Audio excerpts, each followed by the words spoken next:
Either get a job or get out. I'm sick of supporting a woman like you." My husband's words cut deep, triggering something inside me that snapped. Why should I endure the condescension of a man who belittles others to elevate his own sense of superiority? I'm better off without someone like him. My name is Melissa. I'm 36 and I juggle work with homemaking as a freelance illustrator. I've always been passionate about art and pursued it through college. After graduating, I worked at a design firm, but when I turned 30, I decided to go independent. I wanted to express myself creatively on my own terms. At that time, I was single and excited about living life my way. Then I met my husband, Daniel, through a mutual friend. We hit it off and decided to marry, registering our union a year later. Daniel's job as a salesman required him to travel extensively, which meant he worked long hours. He asked me to become a housewife, so I put my illustration career on hold. I was happy to manage the home while he was away, believing that we should support each other as a married couple. I thought I could return to my art career later and continue my studies in the meantime. We trusted each other and had no major complaints. However, life threw us a curveball when Daniel got promoted to head a new sales office. This promotion meant he wouldn't be transferred for a while, and we could finally settle down in one place. We were both excited about the prospect of stability after constantly moving and adapting to new cities. But the transition wasn't as smooth as I had hoped. Daniel was still overwhelmed with work, managing the new office and launching additional branches. On top of that, the cost of living in our new city was significantly higher than we anticipated. While Daniel's salary could cover our basic expenses, it left us living paycheck to paycheck, with no company housing assistance to fall back on. We wanted to save for the future, but his salary barely covered our current needs. I considered tapping into our savings for security, but it didn't feel like a stable solution. I asked my husband if it would be okay for me to work, as long as I managed the house well. He seemed unsure but eventually agreed, though he emphasized that I needed to keep up with the household chores. His response felt a bit off, but I figured he was just adjusting to the changes. I was excited to start my new job after all these years. However, things began to change for the worse. My husband started criticizing the meals I prepared, which he never did before. He complained about the food being subpar and even accused me of cutting corners, which felt unfair. When I explained that I found deals on ingredients to save money, he snapped, accusing me of implying his salary was too low. I was shocked by his reaction and struggled to understand why he was twisting my words. He yelled at me, saying I was ruining things by working instead of focusing on housework. I wanted to argue back but decided against it, thinking he must be stressed from his new responsibilities. I apologized, hoping he was just tired and would calm down. Despite my efforts, his attitude worsened. He started nitpicking everything, demanding that I handle chores to his exacting standards, and even questioned where his clothes were or whether I had shined his shoes. He seemed like a different person, constantly yelling and becoming more critical.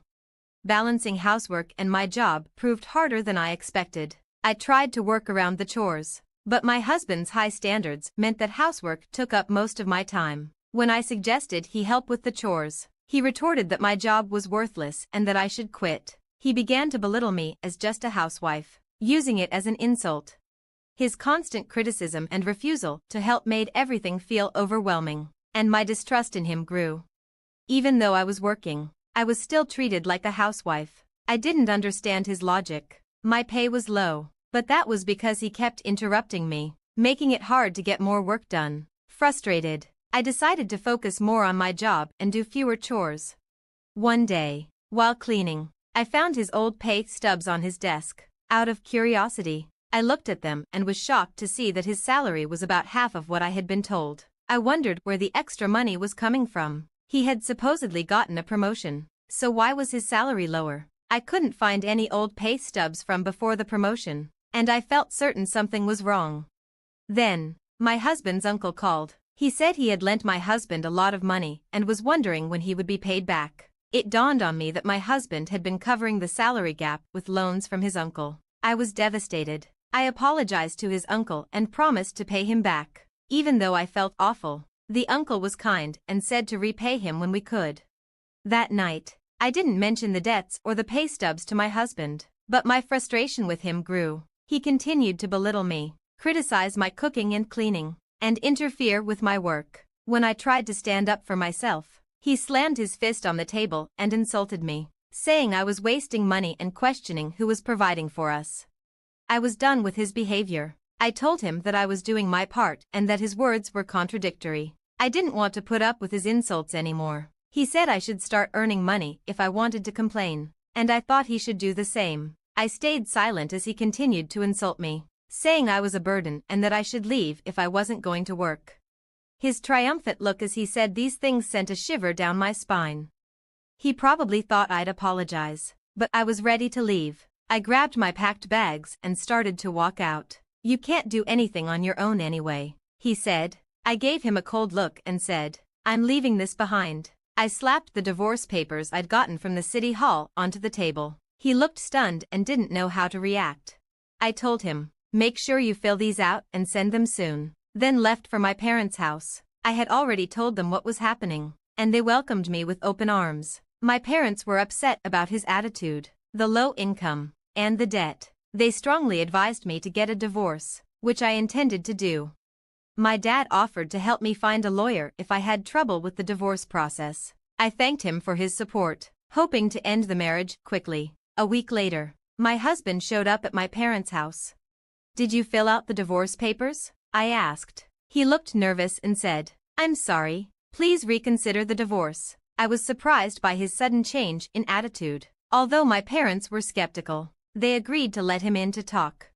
It turned out that his promotion was a lie. He had actually been demoted to a less important job and his salary had dropped as a result. He wasn't good at his job and had been shuffled around due to poor performance. Now, he was stuck in a low-ranking position with little chance for advancement. His pride had kept him from telling me the truth, so he had pretended to be successful to boost his ego. At home, he had taken out his frustrations on me, trying to maintain a sense of superiority. When I left, I had left a copy of my bank statement behind. Even though I earned less than he did, it was still enough to support us. He admitted that he needed me and couldn't afford the rent on his own. He asked if we could try again, promising to change and not make me suffer anymore. I was unmoved and indifferent to his tears. I simply brushed him off. "If you can't afford the rent, then just move. You can find cheaper places if you're on your own. And what about the debt to your uncle? You need to pay that back, right?" When I said this, his eyes widened. He was still trying to hide the debt and start fresh. It's hard to reason with some people.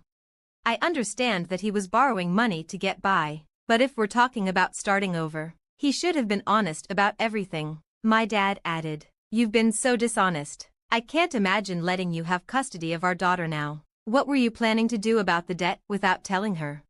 My husband didn't respond to my dad's comment. I kept pressing the issue, saying, "If you won't agree to the divorce, I'll hire a lawyer. Your abusive behavior is grounds for divorce, and I have evidence." He seemed to give up and took the divorce papers out of his bag. "I've really messed up beyond repair. It's too late now. We're strangers," he said. I took the papers and we split the small amount of savings we had. We moved out of our apartment, and I heard he quit his job. Apparently, news of our divorce made his already difficult work situation even worse.